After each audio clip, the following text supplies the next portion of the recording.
हर महीने सैलरी आती है, खर्चे होते हैं और सैलरी खत्म हो जाती है और यही साइकिल चलती रहती है। लेकिन रिटायरमेंट के बाद क्या होता है? जब सैलरी आनी तो बंद हो जाती है पर खर्चे वही के वही रहते हैं, बल्कि शायद बढ़ भी जाते हैं। सोचिए, आपने जिंदगी भर मेहनत करके एक बड़ा कॉर्पस बनाया। अब आप चाहते हैं कि ये पैसा खुद ही हर महीने आपको एक फिक्स्ड सैलरी देता रहे, बिना इस डर के कि कहीं ये पैसा पूरा एक दिन खत्म ना हो जाए। ये सुनने में डिफिकल्ट लगता है, लेकिन एक्चुअली पॉसिबल है एसडब्ल्यूपी यानी सिस्टमैटिक विड्रॉल प्लान के थ्रू।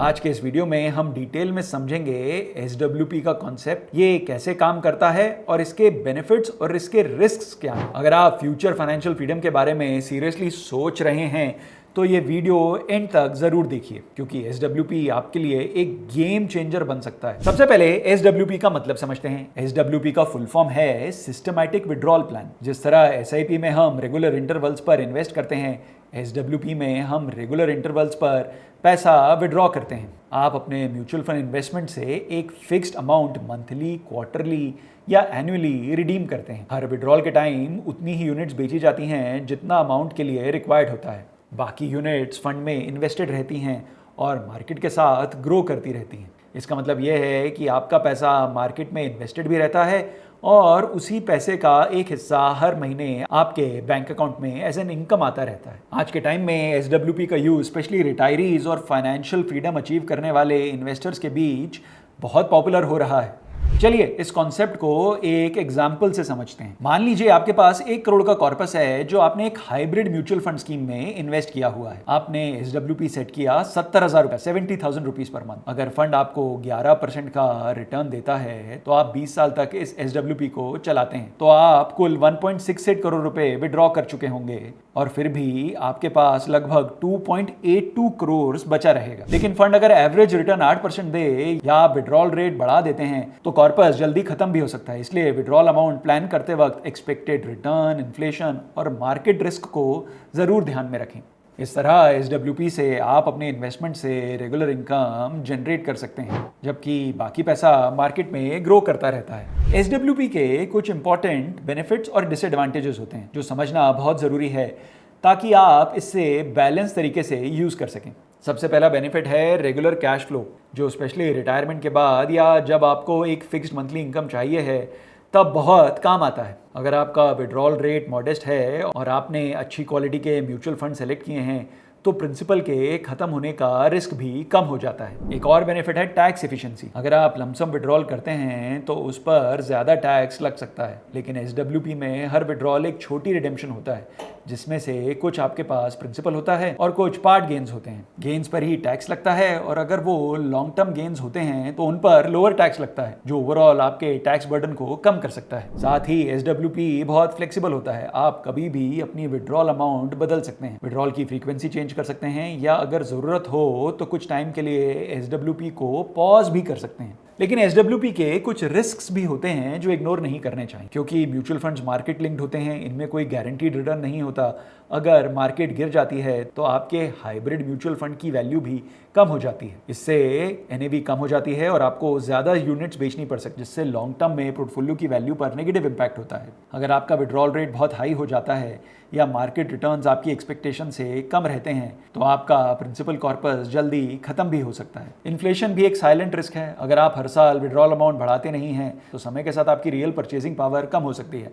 मतलब वही 1 लाख आज से 10 साल बाद उतना काम नहीं करेगा जितना आज करता है। इसके अलावा म्यूचुअल फंड्स के एक्सपेंस रेशो भी ध्यान देने लायक होते हैं। अगर वो ज्यादा हैं तो वो डायरेक्टली आपके नेट रिटर्न्स को कम कर देते हैं। कभी कभी एग्जिट लोड्स या टैक्स रूल्स भी अप्लाई हो सकते हैं जो आपके कैश फ्लो को अफेक्ट कर सकते हैं। और सबसे कॉमन साइकोलॉजिकल रिस्क ये है कि मार्केट गिरने के टाइम इन्वेस्टर्स पैनिक में आके एसडब्ल्यूपी रोक देते हैं या ज्यादा पैसा निकालने लगते हैं, जिससे उनके शॉर्ट टर्म कैश फ्लोज और लॉन्ग टर्म प्लान्स डिस्टर्ब हो जाते हैं। इसलिए एसडब्ल्यूपी को हमेशा पेशेंस और डिसिप्लिन के साथ चलाना चाहिए ताकि ये आपको एक्सपेक्टेड बेनिफिट्स दे सके। अब कई इन्वेस्टर्स का ये सवाल होता है कि एसडब्ल्यूपी में कितना विड्रॉल रेट सेफ है, तो इसका जवाब सिंपल है।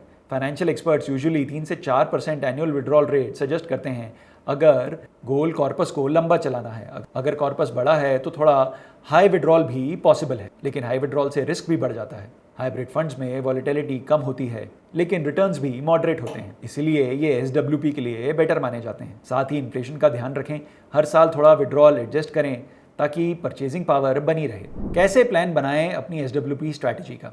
SWP शुरू करने का पहला स्टेप होता है अपना गोल क्लियर करना। आपको किस ड्यूरेशन तक इनकम चाहिए, हर महीने कितनी ज़रूरत है और इन्फ्लेशन के इम्पैक्ट को भी ध्यान में रखना ज़रूरी है। जब गोल क्लियर हो जाए तब देखना होता है कि आपके पास कितना कॉर्पस अवेलेबल है और आप किस टाइप के फंड्स में इन्वेस्ट करना चाहते हैं, हाइब्रिड में बैलेंस्ड एडवांटेज फंड या मल्टी एसेट एलोकेशन फंड। साथ ही अपनी रिस्क टॉलरेंस और इन्वेस्टमेंट होराइजन भी समझना ज़रूरी है। उसके बाद डिसाइड करें विड्रॉल रेट, जो सेफ रेंज में यूजुअली 3 से 4% होता है, लेकिन अगर आप कंफर्टेबल हैं और थोड़ा ज़्यादा रिस्क ले सकते हैं तो इससे थोड़ा ऊपर का विड्रॉल रेट भी रख सकते हैं। जब विड्रॉल डिसाइड हो गया तब फंड सेलेक्ट करते वक्त उसकी past performance, consistency, expense ratio, fund managers का ट्रैक रिकॉर्ड और फंड की वॉलेटिलिटी जैसे फैक्टर्स देखने ज़रूरी हैं। फिर आपको विड्रॉल की फ्रीक्वेंसी और अमाउंट फिक्स करनी होती है और फिर डिसाइड करें कि आप हर साल इन्फ्लेशन के साथ इस अमाउंट को बढ़ाना चाहेंगे या नहीं। SWP सेट करने के बाद भी काम खत्म नहीं होता, आपको अपने प्लान को रेगुलरली मॉनिटर करना होता है। अगर मार्केट बहुत ज़्यादा डाउन है, NAV बहुत ज़्यादा गिर गई है तो शायद आप अपना विड्रॉल कम करना चाहें, और अगर फंड अच्छा परफॉर्म कर रहा है तो इन्फ्लेशन के हिसाब से शायद आप अपना विड्रॉल बढ़ा भी सकते हैं। साथ ही टैक्स और लीगल चीज़ों को इग्नोर मत करिए, कैपिटल गेन्स और एग्जिट लोड्स का ध्यान रखें। तो दोस्तों, SWP एक बहुत ही पावरफुल टूल है जो आपकी इन्वेस्टमेंट को एक रिलायबल इनकम स्ट्रीम में बदल सकता है, लेकिन जैसे हर फाइनेंशियल स्ट्रैटेजी के साथ होता है, SWP के लिए भी डिसिप्लिन, प्लानिंग और रियलिस्टिक एक्सपेक्टेशंस बहुत ज़रूरी हैं। अगर ये वीडियो आपको हेल्पफुल लगा हो तो वीडियो को लाइक करें, शेयर करें और जेड फंड्स के यूट्यूब चैनल को सब्सक्राइब करें। और हाँ, हमें कमेंट सेक्शन में बताएं SWP के बारे में आपके विचार। मिलते हैं आपसे अगले वीडियो में। जेड फंड्स, जहां है आपकी इन्वेस्टमेंट सही और आसान। Mutual fund investments are subject to market risks. Read all scheme related documents carefully.